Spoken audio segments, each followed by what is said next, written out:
you know something? My grandfather, that day, his big toe was swollen. It was terrible. And then we brought him. We thought it was something serious, and then he couldn't handle the pain. It was like very, the pain tends to repeat like every week like that. So we brought him to the hospital that day, and then the doctor, he kind of suspected that it might be gout, and then we did some tests, and then we got to know that he really has gout. Do you know anything about it? Okay, so gout, not everybody can get it lah. So basically, people who is going to like more prone to get gout is the one who consumes alcohol so much and also who consumes a lot of seafood that has high purines. Oh, no wonder lah. Every week my grandfather, he likes to drink alcohol. Oh no, so that's where you have the problems lah. But do you know how it actually propagates into gout?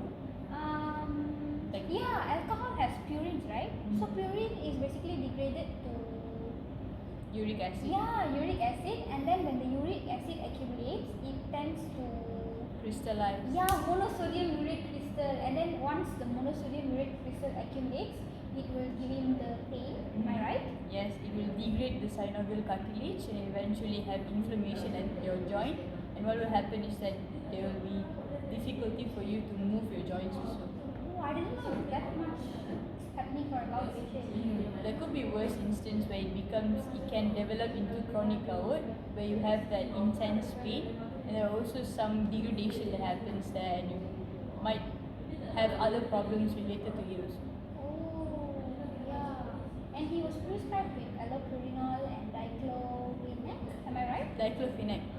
We give that, it's because it's one of the non-steroidal anti-inflammatory drugs that will actually control the inflammation, and it can also be prescribed to actually minimize the symptoms. Is there any possibility to like permanently Cure. cure? You can cure if you have a good dietary management where you ask your grandfather to stop drinking alcohol or maybe stop to eat something that has high purines. It might be a little hard to do, but I will try my best. Thank you again. Welcome. Hello, my name is Logiswari. I am from IMS faculty, and this video is a reflection I'm doing for the second activity I did with one of my classmates.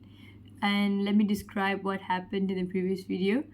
Me and my friend who were having a sort of discussion about one grandfather had this issue where she gets to know that her grandfather having gout, and she was asking me if I know any of information about gout, and we both sort of have a conversation, and we were talking about the information we gathered so far about gout and how important is it to have two brains work accordingly, which we try to establish teamwork here, because I don't think we single-handedly can actually gain information about certain diseases, and we actually need a lot of people's cooperation like my friend and me does, where we try to gather information so that we both brainstorm together and try to identify what is actually going on with the grandfather's health.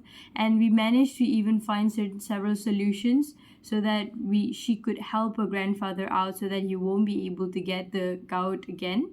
And the teamwork here is that really important, so that not only as in terms of finding information, not only as in terms of getting solutions for her grandfather, we also seem to establish rapport by working together, and which is really good. And I really think that teamwork matters when it comes to finding information or taking several decisions.